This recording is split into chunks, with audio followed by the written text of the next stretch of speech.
অবশেষে আসানসোল লোকসভা কেন্দ্রে মঙ্গলবার ভোররাতে নামল কেন্দ্রীয় বাহিনী। উল্লেখ্য, নির্বাচন কমিশনের নির্দেশে নির্বাচনের দিন ঘোষণা হওয়ার আগেই রাজ্যের বিভিন্ন লোকসভা কেন্দ্রে কেন্দ্রীয় বাহিনী মোতায়েন করা হয়। মঙ্গলবার কুলটি থানার অন্তর্গত এলাকায় এক কোম্পানি কেন্দ্রীয় বাহিনী এসে পৌঁছায় ও এলাকায় টহল দিতে শুরু করে। কুলটি থানার অন্তর্গত শিয়ালডাঙ্গা, খিলানধাওড়া, লালবাজার সহ কুলটি থানার বিভিন্ন এলাকা রুটমার্চ করে কেন্দ্রীয় বাহিনী। এই বাহিনীর সাথে ছিলেন কুলটি থানার ভারপ্রাপ্ত অধিকারী। রুটমার্চের সময় স্থানীয় লোকেদের সাথে কথা বলে নির্বাচন প্রক্রিয়াকে ঘিরে জনসাধারণের মধ্যে অভয় প্রদান করে।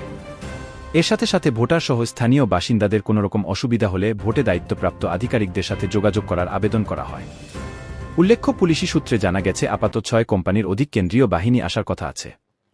বর্তমানে বিভিন্ন থানা এলাকায় যাওয়ার আগে আসানসোলের একটি হিন্দি মাধ্যম স্কুলে এবং কুলটির একটি কলেজে এই কেন্দ্রীয় বাহিনীর থাকার ব্যবস্থা করা হয়েছে। আসানসোলের ক্যাম্প থেকে ইতিমধ্যে 1 কোম্পানি করে আসানসোল ছাড়াও জামুরিয়া, অন্ডাল ও পাণ্ডবেশ্বর এলাকায় পাঠানো হয়েছে।